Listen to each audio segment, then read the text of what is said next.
Hi guys, welcome back to our channel. So already thumbnail అయితే చూసారు కదా. So ఈ వీడియో వచ్చేసరికి కంప్లీట్ నా బేబీ బాయ్ డీటెయిల్స్ అయితే ఉంటాయి. అంటే నేను ఆల్రెడీ దీని గురించి ఎన్డీ స్కాన్ అని, తిఫా స్కాన్ అని ఇలా విడివిడిగా వీడియోస్ అయితే చేశాను. కానీ ఇన్ డీటెయిల్డ్గా ఒక వీడియో అయితే ఉంటే బాగుంటుందని అయితే ఈ వీడియో అయితే షూట్ చేస్తున్నాము.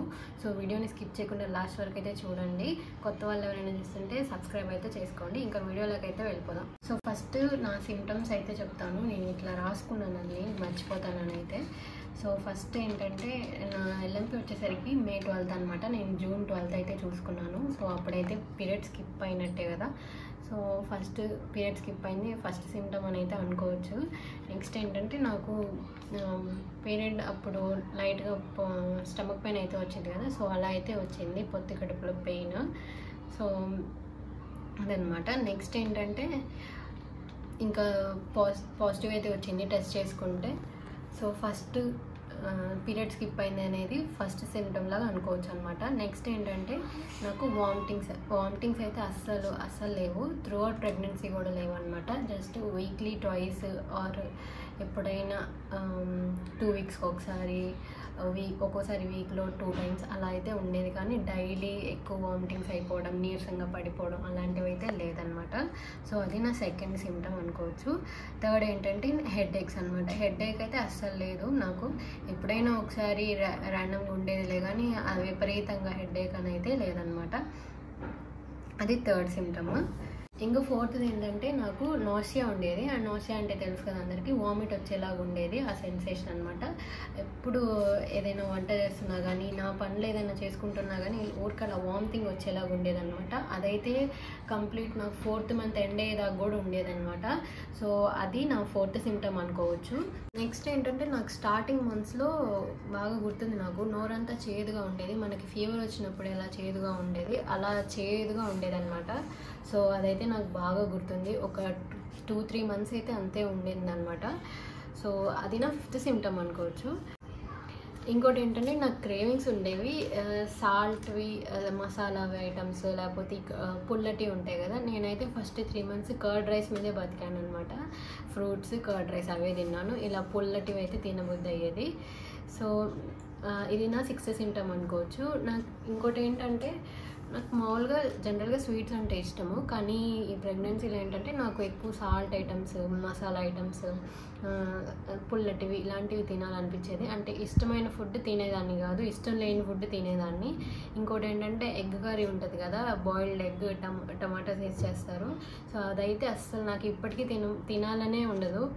వన్స్ కన్సీవ్ అయిన దగ్గర నుంచి ఆ కర్రీ మీద అసలు ఇష్టమే పోయిందనమాట. ఏంటో దాన్ని చూస్తేనే ఒక వామిటింగ్ వచ్చేలాగా ఉండేది. సో అలా ఉండేదన్నమాట. సో ఇష్టమైన ఫుడ్ తినేదాన్ని కదా, ఇష్టం లేని ఫుడ్ అంటే తినేదాన్ని. సో ఈ సిమ్టమ్స్ అయితే నా త్రూఅవుట్ 3 months అయితే ఉన్నవి. లైట్గా నోసియా ఇలా అయితే ఉండేవి. ఇంకా వన్స్ 4th month స్టార్ట్ అవ్వగానే ఇంకా నార్మల్ పర్సన్ లాగే ఉండేదాన్ని, మంచిగా ఫుడ్ తీసుకునేదాన్ని. ఇంకా 4, 5, 6 months దాకా కూడా మంచిగా యాక్టివ్గానే తిరిగాను. వన్స్ ఇంకా 7th, 8th, 9th monthలో ఏంటంటే అప్పుడు కూడా బాగానే ఉండేదాన్ని. కాకపోతే బేబీ వెయిట్ పెరగడం వల్ల కొంచెం హెవీగా ఉండేది, ఎక్కువ ఎక్కడికి బయట తిరగలేకపోయేదాన్ని. ఇంకా అంతే అనమాట. ఇంకా 9th month ఎండింగ్లో ఏంటంటే నేను నోసియా మళ్ళీ గమనించాను, అంటే వామిటింగ్ వచ్చేలాగా ఉండేది లైట్గా. సో ఇవన్నమాట నా సిమ్టమ్స్.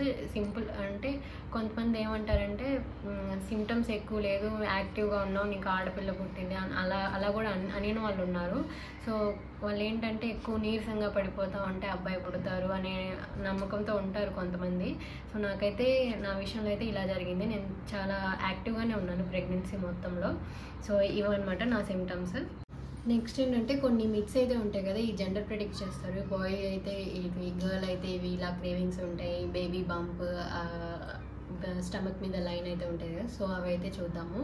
సో నా విషయంలో ఏంటంటే స్కిన్ చేంజెస్ అయితే నేను చూశాను బాగా. ఇలా మెడ దగ్గర బాగా కొంచెం బ్లాక్గా వచ్చేది ఇక్కడంతా. వన్స్ డెలివరీ అయిపోయిన తర్వాత మొత్తం వెళ్ళిపోయింది. స్కిన్లో చేంజెస్ అయితే చూశాను ఫస్ట్ది. ఇంకోటి ఏంటంటే నా వెయిట్ పెరగకుండా, అంటే వన్స్ ప్రెగ్నెంట్ అయ్యి మన వెయిట్ పెరగకపోతే కూడా బాయ్ అని అంటారంట. సో నేను కూడా ఎక్కువ వెయిట్ అయితే పెరగలేదు. మొత్తం ప్రెగ్నెన్సీలో లాస్ట్ 9 మంత్కి వచ్చేసరికి ఒక 10 kgs వరకు అయితే పెరిగాను అనమాట. సో అది నా సెకండ్ సిమ్టమ్ అనుకోవచ్చు. ఇంకోటి ఏంటంటే మెయిన్ హార్ట్ రేట్ బట్టి కూడా చెప్తారు కదా బాయ్ గర్ల్ అని. సో మా బేబీ హార్ట్ రేట్ అయితే నోట్ చేసుకున్నాను. ఫస్ట్ నా 7th మంత్లో ఇలా హాస్పిటల్లో చెక్ చేస్తారు కదా చెకప్కి వెళ్ళినప్పుడు. సో అప్పుడు ఏంటంటే 150 ఉండింది. నెక్స్ట్ ఇంకా చెకప్కి వెళ్ళినప్పుడు 143, 132 ఇలా తగ్గుతూ వచ్చింది. ఫస్ట్ ఏంటంటే ఎక్కువ ఉంది, తర్వాత ఇంకా ప్రతి స్కాన్లో తగ్గుతూ వచ్చింది. సో ఇది కూడా చూసుకోవచ్చు మనం. బాయ్ అయితే 150 లోపల ఉంటే బాయ్ అంటారు, 150 కన్నా ఎబో ఉంటే గర్ల్ అంటారు కదా. సో నా విషయంలో అయితే అది కరెక్టే అనుకుంటా. 140 తక్కువే ఉంది ప్రతిసారి స్కాన్కి వెళ్ళినప్పుడు. సో అది నా థర్డ్ సిమ్టమ్ అనుకోవచ్చు. ఇంకోటి ఏంటంటే బంప్ షేప్. ఇదైతే ఎక్కువ మెయిన్ చెప్తూ ఉంటారు, ఇలా స్టమక్ రౌండ్గా ఉంటే అమ్మాయి అని, పొడవుగా ఇట్లా ఎగ్ షేప్లో ఉంటే అబ్బాయి అని అయితే చెప్తారు కదా. సో నా విషయంలో కూడా అంతే ఉంది. నా బంప్ కూడా అలానే ఉండేది అనమాట, పొడవుగా ఉండేది. ఇంకోటి ఏంటంటే స్టమక్ మీద లైన్, అది మన బెల్లీ బటన్ దాకా వచ్చి ఆగిపోతే అమ్మాయి అని అంటారు. పై దాకా రిప్స్ దాకా వస్తేనేమో బాయ్ అని అయితే అంటారు కదా. సో అది కూడా నిజమే అనుకుంటా. నాకు కూడా రిప్స్ దాకా అయితే వచ్చింది, మొత్తం ఫుల్ స్టమక్ మొత్తం వచ్చింది అనమాట లైన్. నెక్స్ట్ ఏంటంటే హై బంప్ ఆర్ లో బంప్. నేను అంటే క్యారింగ్ లో ఆర్ హై కదా. నేను 9th మంత్ వచ్చేసరికి కూడా నార్మల్ ఎక్కువ హెవీగా అయితే ఉండేది కాదు, చాలా చిన్నగానే కనిపించేది, తక్కువగానే కనిపించేది నా స్టమక్ అయితే. సో ఇది కూడా మనం అనుకోవచ్చు బాయ్ అని. సో ఇవైతే నేను నా ప్రెగ్నెన్సీలో నేను గమనించిన నా సిమ్టమ్స్ నాకు అనిపించినవి నేనైతే షేర్ చేశాను. సో ఇప్పుడు నా స్కాన్ రిపోర్ట్స్ అయితే చూపిస్తాను నా బేబీ బాయ్వి.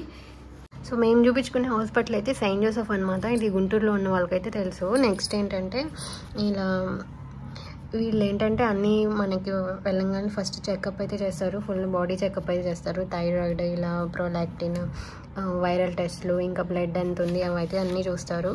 మీరు వన్స్ కన్సీవ్ అవ్వాలనుకుంటే ఇలా ఫుల్ బాడీ చెకప్ చేసుకుంటే మంచిదన్నమాట. నెక్స్ట్ ఏంటంటే నాకు పీసీఓడి ఉందని నేను ముందు వీడియోస్లో అయితే చెప్పాను కదా. సో వాళ్ళైతే నాకు అప్పుడు ఫాల్క్లర్ స్టడీ అయితే చేశారు.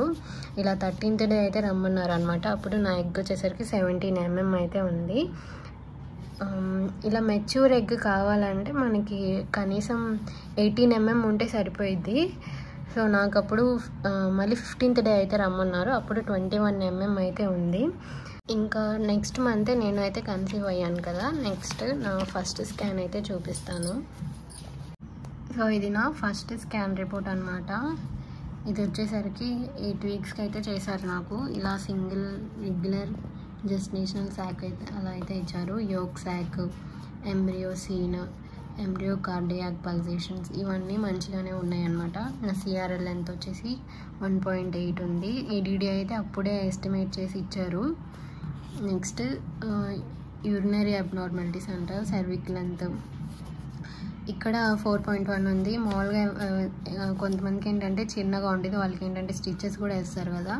సో నాకైతే అంతా బాగానే ఉంది. ఇది నా ఫస్ట్ స్కాన్ రిపోర్ట్ అనమాట.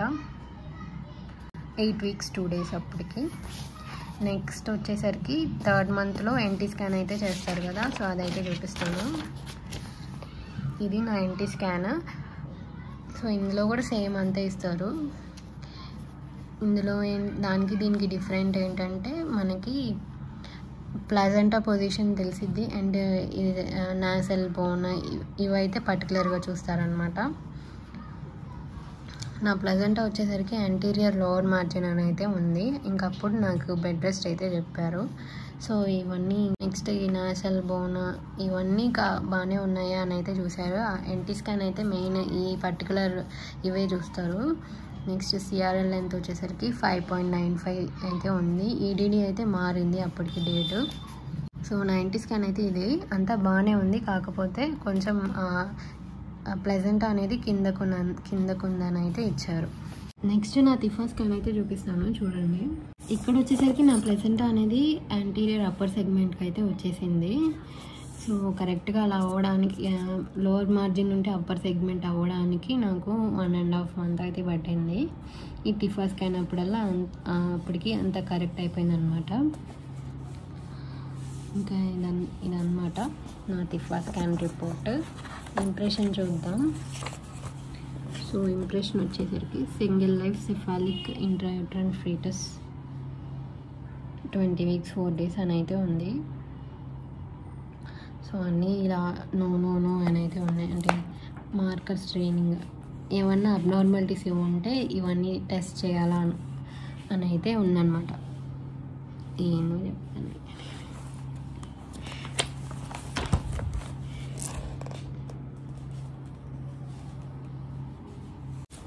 ఇదొక్కటి అర్థమైంది స్పైన్. అండ్ ఇక్కడ బేబీ ఒక ఫేస్ అయితే కనిపించింది, మా బేబీది. సో ఇదన్నమాట వీడియో. నా baby bye scan reports and నాకున్న ప్రెగ్నెన్సీలో నాకున్న సిమ్టమ్స్ అన్నీ డీటెయిల్గా అయితే చెప్పానని అయితే అనుకుంటున్నాను. సో ఇలాంటి కంటెంట్ రిలేటెడ్ ఏమన్నా కావాలనుకుంటే మీరు కమెంట్ సెక్షన్లో అయితే చెప్పండి, తప్పకుండా అయితే చేస్తాము. సో వీడియో నచ్చితే ఒక లైక్ అయితే చేయండి. మళ్ళీ నెక్స్ట్ వీడియోలో కలుద్దాం. అంతవరకు